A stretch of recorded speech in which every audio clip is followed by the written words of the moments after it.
Good morning to all of you. बेटा हम अपना 4th चैप्टर कंप्लीट कर चुके हैं। आज हम 5th चैप्टर का बेसिक करेंगे। ठीक है, 5th चैप्टर है आपके पास अलजेब्रिक एक्सप्रेशन। ठीक है, सबसे पहले हमें पता होना चाहिए कि अलजेब्रिक एक्सप्रेशन होती क्या है। A collection of constant and variables connected by one or more of the operations of addition, subtraction, multiplication and division. बेटा जो आपके पास अलजेब्रिक एक्सप्रेशन होती है वो क्या होती है? कलेक्शन होती है, मतलब कलेक्ट करके बनाई होती है। किस किस का? जो कांस्टेंट वैल्यू होती है और जो वेरिएबल होते हैं। ठीक है, जो आपके पास अलजेब्रिक एक्सप्रेशन होती है वो एक कलेक्शन होती है किस किस का? कांस्टेंट वैल्यू एंड वेरिएबल्स का। कांस्टेंट वैल्यू होती है बेटा आपके पास काउंटिंग्स, और वेरिएबल होते हैं आपके पास अल्फाबेट ए से जेड, जो एक दूसरे से कनेक्ट होते हैं किस ऑपरेशन से? या तो उनके बीच में ऐड मिलेगा, या सब्ट्रैक्ट मिलेगा, या मल्टीप्लिकेशन मिलेगी, या डिवीजन मिलेगा। ठीक है, एग्जाम्पल है बेटा आपके पास 5x + 7। x आपके पास वेरिएबल हो गया, 5 और 7 क्या हो गया? कांस्टेंट हो गए। ठीक है, 5 और x मल्टीप्लाई में है, जो इनकी मल्टीप्लाई के बाद जो रिजल्ट आएगा उसमें 7 प्लस में है। 3y + 2 xy + 5। ये हम लाइव क्लास में अच्छे से सब कुछ बता चुके हैं बेटा। ठीक है, terms of an algebraic expression. The various part of an algebraic expression separated by plus or minus sign are called terms of algebraic expression. जो आपके पास algebraic expression होते हैं उसमें बहुत से पार्ट होते हैं। ठीक है, और जो एक दूसरे से अलग किए जाते हैं किस साइन से? प्लस से या माइनस से। ठीक है, उसको हम बोलते हैं टर्म ऑफ algebraic expression। ठीक है, जो पार्ट बनेंगे आपके पास अलजेब्रिक एक्सप्रेशन में, जो प्लस और माइनस से अलग किए जा रहे हैं वो क्या होंगे बेटा? उसकी टर्म्स होंगे। ठीक है, एग्जांपल से क्लियर होगा। जैसे एग्जांपल में है आपके पास 5x + 7, तो प्लस या माइनस से ही सेपरेट मिलेंगे। तो एक तो टर्म हो गई 5x, एक हो गई 7, तो नंबर ऑफ टर्म्स हो गई आपके पास 2, 5x and 7। 3y + 2, number of terms 2, 3y and 2। 5x 1 term हो गई इसके अंदर, 5x।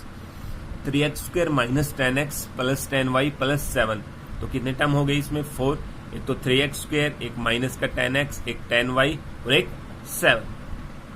ठीक है, इसके बाद constant term, the term which has no variable, जिस टर्म के साथ कोई वेरिएबल नहीं होता। ठीक है, वेरिएबल मतलब अल्फाबेट। जिस टर्म्स के साथ कोई भी वेरिएबल नहीं होता बेटा उसको हम बोलते हैं constant term. For example 5x + 9y + 3, तो इसके साथ तो x है, इसके साथ y है, इसके साथ कुछ भी नहीं है, तो कांस्टेंट टर्म हो गई 3। 7y + 10z - 9, ठीक है, इसके साथ y हो गया, इसके साथ z हो गया, इसके साथ कुछ भी नहीं है, तो कांस्टेंट टर्म आ गई आपके पास -9। जिसके साथ माइनस का साइन साथ है उसको साइन हमें साथ लगाना पड़ेगा बेटा, ये बात आपने याद रखनी है। इसके बाद आ जाता है आपके पास प्रोडक्ट। व्हेन 2 और मोर कांस्टेंट और variable are multiplied then the results so obtained is called product. जब 2 या 2 से अधिक कांस्टेंट और वेरिएबल्स को मल्टीप्लाई किया जाता है और मल्टीप्लाई करने के बाद जो रिजल्ट आता है बेटा उसको हम बोलते हैं प्रोडक्ट। ठीक है, जब आपके पास 2 या 2 से अधिक वेरिएबल या कांस्टेंट होते हैं और उनके जब हम मल्टीप्लाई करते हैं और मल्टीप्लाई करने के बाद जो रिजल्ट आता है, ठीक है, उसको हम बोलते हैं प्रोडक्ट। जैसे कि एग्जांपल है आपके पास 10xy।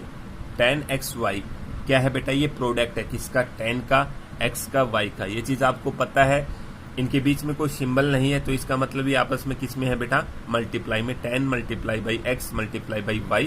जब 10 की मल्टीप्लाई x से फिर y से की गई है तो तब आपके पास क्या आया है? 10xy। Factor dividing A product into separate part is called factors of the algebraic expression. आपके पास कोई भी अलजेब्रिक एक्सप्रेशन दे रखी है, उसकी प्रोडक्ट है हमारे पास, और उसको अलग अलग पार्ट में जब हम डिवाइड करते हैं उसको बोलते हैं फैक्टर। ठीक है, डिवाइडिंग ए प्रोडक्ट, आपके पास किसी भी अलजेब्रिक एक्सप्रेशन में प्रोडक्ट बना के दे रखा है और उसको अलग अलग पार्ट में डिवाइड करते हैं तो उसको हम बोलते हैं factors of the algebraic expression. ठीक है, एग्जाम्पल से क्लियर होगा। एग्जाम्पल हमने किया था 10xy। ठीक है, जो फैक्टर होंगे बेटा उसमें 2 पोर्शन बनते हैं आपके पास, एक तो न्यूमेरिकल फैक्टर, एक वेरिएबल फैक्टर। न्यूमेरिकल फैक्टर में आते हैं आपके पास काउंटिंग और वेरिएबल फैक्टर में आते हैं आपके पास अल्फाबेट। ठीक है, तो आपके पास है 10xy तो इसमें न्यूमेरिकल फैक्टर हो गया 10, नंबर वाला फैक्टर, और वेरिएबल कौन से हो गए x एंड y। ठीक है, आगे है माइनस का 10 एक्स स्क्वायर वाई, तो इसमें न्यूमेरिकल फैक्टर तो हो गया आपके पास माइनस का 10 एंड वेरिएबल फैक्टर क्या हो गया, x की पावर कितनी है 2, तो 2 पावर कब आई है, जब x की मल्टीप्लाई किससे गई है, x से, मतलब 2x मल्टीप्लाई बाई x। ठीक है, तो अभी हमने आपको बताया था फैक्टर में 2 पार्ट बनते हैं, न्यूमेरिकल पार्ट और वेरिएबल पार्ट।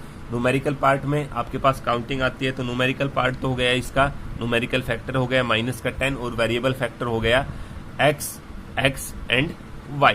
ठीक है, इसके बाद आ जाता है आपके पास tree diagram, the diagram which represent terms and factors of an algebraic expression. ठीक है, एक ऐसा डायग्राम जिस वो आपको क्या बताए, उसकी टर्म्स भी बता दे और उसके साथ साथ उसके क्या बता दे, फैक्टर बता दे। टर्म्स कैसे निकालते हैं आपको पता है, प्लस या माइनस साइन से सेपरेट होती है, फैक्टर उनका अलग अलग पार्ट में डिवाइड करना।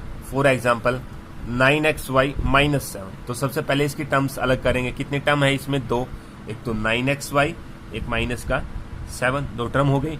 अब उसके फैक्टर भी करता है ट्री डायग्राम, तो इसके फैक्टर करें, किस किस की मल्टीप्लाई करके आए, 9 की, x की एंड y की, और -7, तो -7 ही है, ये किसी की मल्टीप्लाई करके नहीं आया।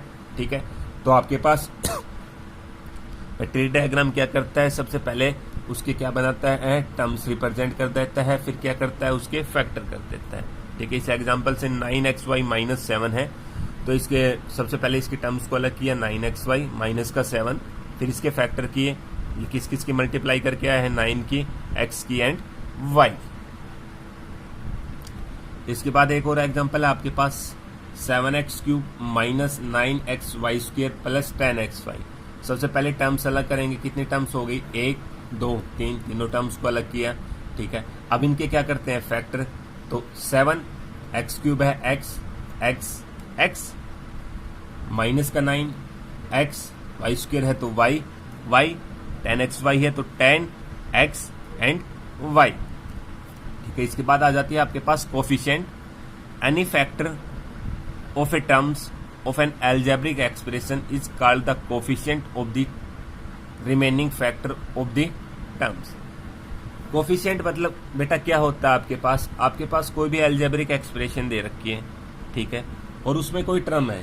ठीक है, आपके पास कोई भी अलजेब्रिक एक्सप्रेशन है और उसमें कोई टर्म है, कोई भी टर्म है, तो उस टर्म में आपके पास कुछ नंबर दे रखे हैं। मान लो आपके पास दे रखा है 10xy, आपके पास कोई भी अलजेब्रिक एक्सप्रेशन है, उसमें आपके पास एक टर्म है 10xy, तो आपसे पूछे x का कोफिशिएंट बताएं, तो जिस भी चीज का कोफिशिएंट पूछा है उसके अलावा उस टर्म में जो सब कुछ बच गया वो उसका क्या होता है, कोफिशिएंट।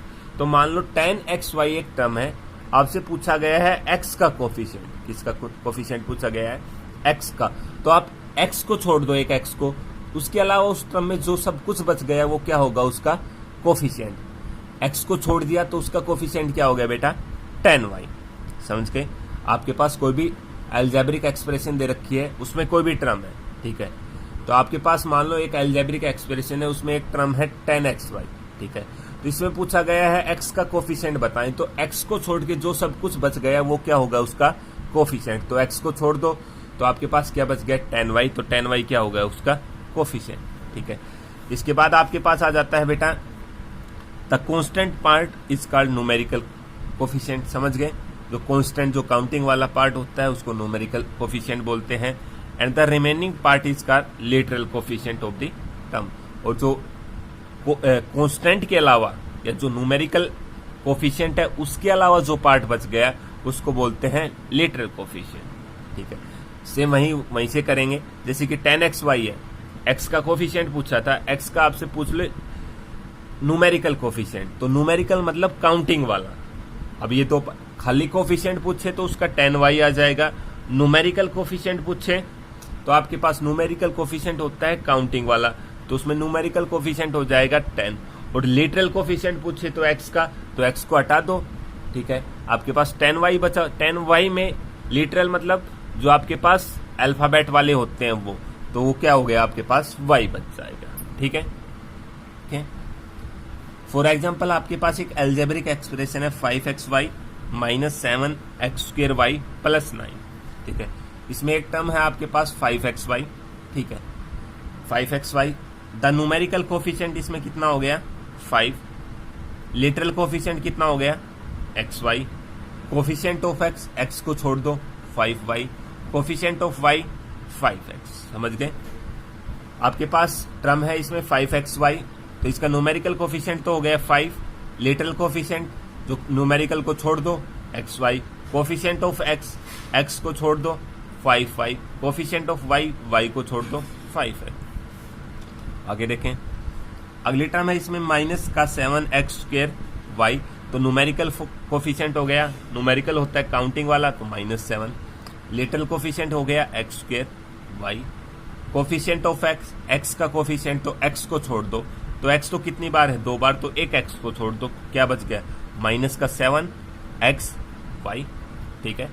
इसके बाद कोफिशिएंट ऑफ 7x का कोफिशिएंट, एक तो 7 को छोड़ दो एक x को छोड़ दो, तो माइनस का निशान बच गया, 7 को छोड़ दिया एक x छोड़ दिया, तो x 2 बार था तो एक x बच गया, एक y हो गया, तो -xy। The coefficient of -7x², -7 को छोड़ दिया, x² को छोड़ दो, x² को छोड़ दिया, क्या बच गया y, ठीक है। इसके बाद आपके पास आ जाती है like term. The terms having same variable are called like term, ठीक है। जिस टर्म में वेरिएबल क्या हो बेटा सेम हो, एक जैसे बिल्कुल, ठीक है। वेरिएबल्स को देखना है ओनली, और कुछ भी नहीं देखना, ठीक है। जिस टर्म में वेरिएबल सेम हो बेटा, एक जैसे हो एग्जैक्ट, वो होती है लाइक टर्म। इसके बाद आ जाती है अनलाइक, जिसमें वेरिएबल क्या नहीं हो सेम नहीं हो। The terms having different variable, जिसमें अलग अलग क्या हो वेरिएबल। फॉर एग्जाम्पल आपके पास 3xy, इसमें वेरिएबल क्या हो गया xy, इसमें भी xy हो गया, इसमें भी xy हो गया, इसमें भी xy हो गया, ये क्या है लाइक टर्म, ठीक है। लाइक टर्म होती है जिसमें वेरिएबल सेम हो, उसमें हमें वेरिएबल्स को ही देखना है और कुछ नहीं देखना, ठीक है। तो xy है, xy है, xy है, xy है, ठीक है। अनलाइक की होती हैं जिसमें वेरिएबल सेम नहीं होते, तो आपके पास यहाँ पे a है, यहाँ पे ab है, यहाँ पे a² b² है, तो अलग अलग है, तो ये क्या हो गया अनलाइक, ठीक है बेटा। आज के लिए इतना ही सफिशिएंट है बेटा, ठीक है ना। इनको अच्छे से अपने एप्स में नोट डाउन कर लेना।